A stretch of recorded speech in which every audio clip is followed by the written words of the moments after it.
Hey everyone, we've got a lot to talk about today because there's a major shift in the weather pattern coming to the United States, and it's going to bring some pretty wild conditions over the next several days. We're expecting multiple storm systems to develop along the southern tier of the country. And as we move into next week, there's even the potential for a significant storm that could bring severe weather and, yes, possibly even snow. In this video, I'm going to walk you through everything you need to know about the weather that's going to impact the US over the next 7 to 10 days. We'll break down what's happening right now, what's coming this weekend, and what we're expecting next week, including the potential for a huge storm toward the end of the week.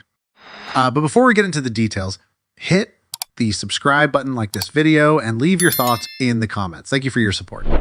Let's start with what's going on across the country this morning. We're finally seeing the last of that powerful storm system that's been causing severe weather over the last 3 days. The good news is that it's moving out and only a few lingering showers are hanging on in parts of New England. But on the backside of this system, colder air has settled in, and that's led to some light snow and even some quick moving snow squalls across parts of Ohio, Indiana, Kentucky, and Tennessee. It's been a pretty active stretch of weather, but things are about to get even more interesting. As this storm system exits, we're going to see warmer air start building in across much of the country heading into the weekend. But don't get too comfortable, because right behind that warm up, we've got more storms lining up. By Saturday and Sunday, the southern plains are going to see a return of showers and thunderstorms, and there's even a chance for some isolated severe weather. What's really interesting about this system is that it could also bring some snow to parts of Oklahoma, Texas, and maybe even Kansas. It's not often you see that mix of severe weather and snow in the same region, but that just goes to show how dynamic this setup is. And this is just the beginning. The weather pattern over the next couple of weeks is going to stay very active, with multiple storm systems expected to sweep across the country. A big part of this has to do with what's happening in the upper atmosphere, specifically with the jet stream. Right now, we've got two main troughs influencing the weather. One is sitting over the West Coast, and it's already bringing heavy snow and rain to parts of California and the Four Corners region. The other trough, the one that just moved out of the central US, left behind some serious damage, including widespread wind reports and confirmed tornadoes. In fact, we've had 22 confirmed tornadoes from this system over the past 72 hours, which is even more than I initially expected. And while that's a pretty high number, it could have been even worse. This system had the potential to produce even more tornadoes than we saw. So in some ways, we actually got pretty lucky. As we move into the weekend, that West Coast storm is going to push over the Rockies and eventually into the southern plains. This is where things start ramping up again. By Saturday, we'll see showers and thunderstorms developing across the southern plains. And as the system moves east into Sunday, there's a chance for some isolated severe weather across the southeast. In addition to the storms, this system could also bring some light snow to parts of Oklahoma, Texas, and northwest Arkansas. We're not talking about a major winter storm here, more like some light snow flurries, but it's still something to watch, especially if you're hoping to catch one last glimpse of winter weather before spring fully takes over. Once we get into next week, the weather calms down briefly. A large ridge is expected to build over the central U.S. on Monday and Tuesday, bringing drier conditions to the Great Plains and surrounding areas. But don't let that lull you into a false sense of security, because by the middle of the week, things start to heat up again. A new storm system is expected to move across the central plains on Wednesday and Thursday, bringing scattered showers, thunderstorms, and the potential for some severe weather. This one doesn't look like a blockbuster event right now, but it's still worth keeping an eye on, especially since even smaller systems like this can produce isolated pockets of strong storms. But before we get into the details, hit the subscribe button like this video and leave your thoughts in the comments. Thank you for your support. The real headline, though, is what's coming toward the end of next week.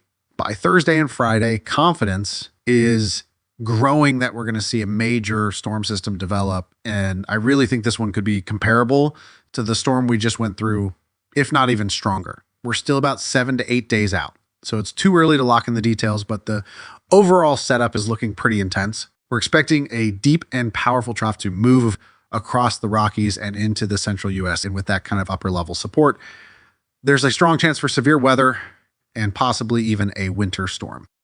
One thing that really stands out about this potential storm is just how strong the models are showing it could be.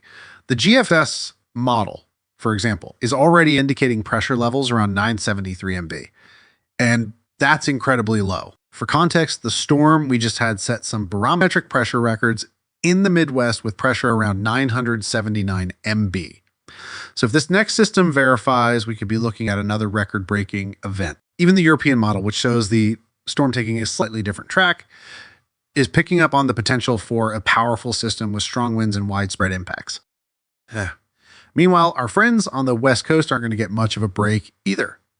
Next week, we're expecting multiple storm systems to move through the region. The first one arrives on Monday, bringing showers and snow showers to California and the higher elevations. But the bigger storm comes midweek, and this one's going to pack a punch.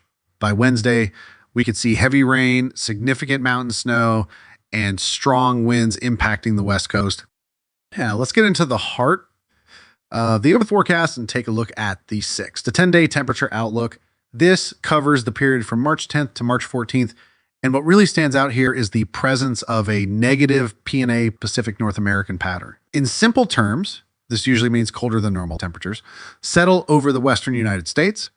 And in response, warmer air is pushed up into the central and eastern states. This pattern is very well established right now, and it's been the dominant driver of the weather we've been seeing.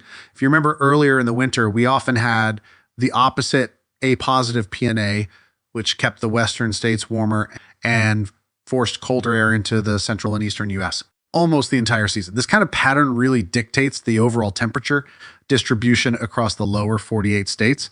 And right now, the negative P&A setup is playing a big role in the warmer conditions expected in the east through mid-March.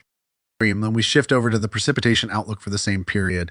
We start to see the impact this warmer pattern is having on storm activity. A drier than normal trend is showing up for areas like Texas and Oklahoma, but further north and east, we see more favorable conditions for thunderstorms and possibly severe weather. The regions most likely to be affected include parts of the plains, the Midwest, the Ohio Valley, the Tennessee Valley, the Deep South, and extending into the Mid-Atlantic, while drier conditions in parts of the southern plains might limit storm development there. The areas just to the north and east of that look more primed for storm activity. Out west, the pattern brings significant precipitation, especially to say California, Nevada, and Arizona, much more than what's typical for this time of year. Looking at the longer range 8 to 14-day outlook, which covers March 12th through March 18th, we see the negative P&A pattern holding strong.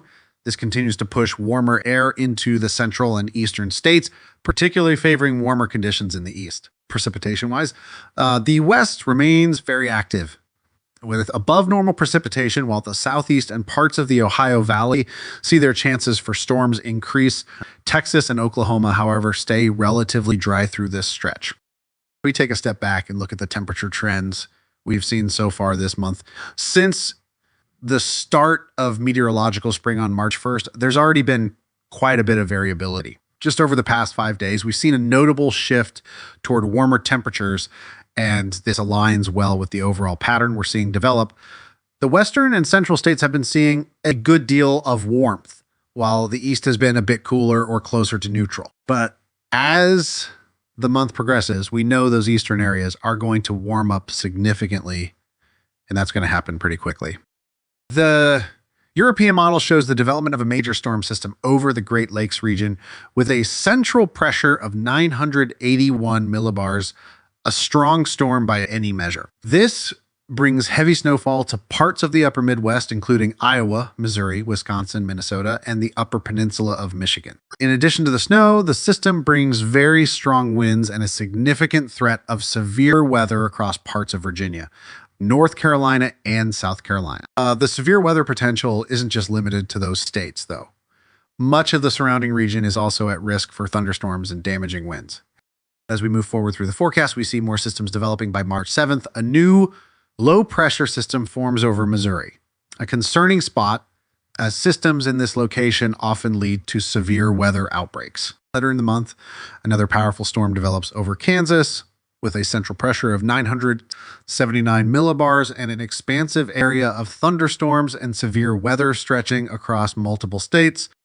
For March is going to stay active We're looking at multiple rounds of severe weather, heavy snowfall in the northern states, and a continued warm regime across the central and eastern U.S. The models are in pretty strong agreement on this, which adds to the confidence in this forecast.